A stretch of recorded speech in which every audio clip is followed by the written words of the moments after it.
Well, howdy there, Internet people. It's Bo again.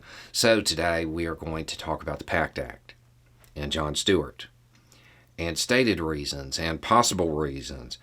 And I'm going to provide some details about this because this subject got very impassioned and I think some of the details got lost. And to me, the details are important on this. Emotions ran high. Now, as far as commentary goes, yeah, I pretty much co-sign everything Jon Stewart said. But the details are still important. Okay, so what is it? If you have no idea what I'm talking about, it's a bill sitting in the Senate. The purpose of this is to provide medical care to veterans who, while they were working for the U.S. government, were exposed to toxic substances. This is something that would impact millions of people. This would absolutely save lives, and it's time sensitive because people are sick right now. It's wide-ranging. It would cover people who were exposed to Agent Orange decades ago and people who were exposed to burn pits recently. Overall price tag on this looks to be around $280 billion for 10 years, so $28 billion a year. It's sitting in the Senate because Republicans wouldn't back it, so it didn't get over the filibuster. Didn't get past the filibuster. Now, in July, it only got 55 votes. It needed 60. The thing is, in June, last month, 84 votes. It got over it, but there was a technical issue. Somewhere between June and July, well, a problem developed. The Republican Party decided it had made a mistake, and it didn't really want to support this because the people who are sick have all the time in the world, I guess. They can just wait until everybody figures it out. Now, for me, I'm one of those people who believes everybody deserves health care, right?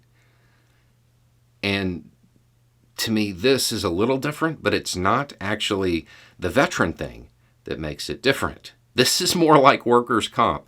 They were working for the U.S. government when they got sick. It only stands to reason that the U.S. government foots the bill. I don't think that that's controversial. Now, the Republican Party's stated reason for the change is that they don't want it to be mandatory spending. They want it to be discretionary. They want it to go through appropriations, right? So every year they get to fund it or not fund it, I guess. There's a lot of speculation about their possible reasons because a lot of people don't believe that because, that's kind of a garbage reason, to be honest, right? You're not going to make people wait even longer for health care simply because of how it's getting funded in this regard, unless, of course, the idea is to not fund it, right? If you were going to fund it, if you actually supported it, you wouldn't mind if it was mandatory. It just seems odd. So a lot of people don't buy that. The two leading possible reasons are one being that it's standard Republican obstruction. There's a habit right now of voting against things that are good for the American people because deep down it's good for the Republican Party if the American people suffer right now, so they blame Biden. The other possible explanation is that they're doing it because the Democratic Party might have worked out a reconciliation deal on their side, and this is them lashing out like an entitled child. Okay? Those are the two possible explanations that people are giving. That's speculation, though. Nobody knows that. Let's go back to what they said.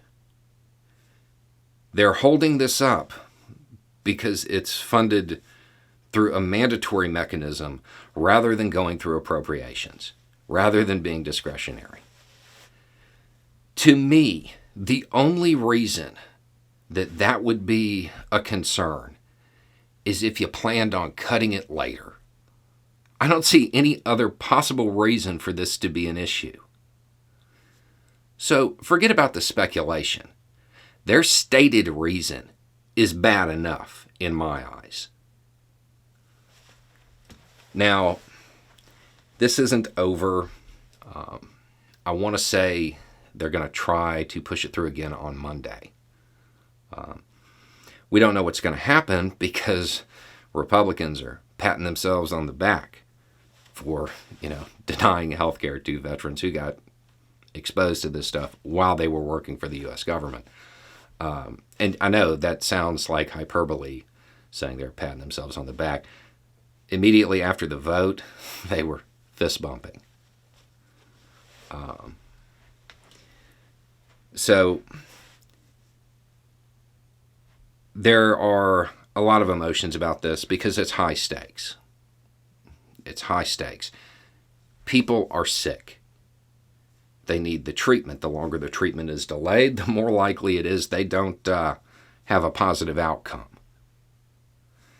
Every day this drags on over, in best case scenario, an accounting issue. It's something that's going to cost people time with their families. Anyway, it's just a thought. Y'all have a good day.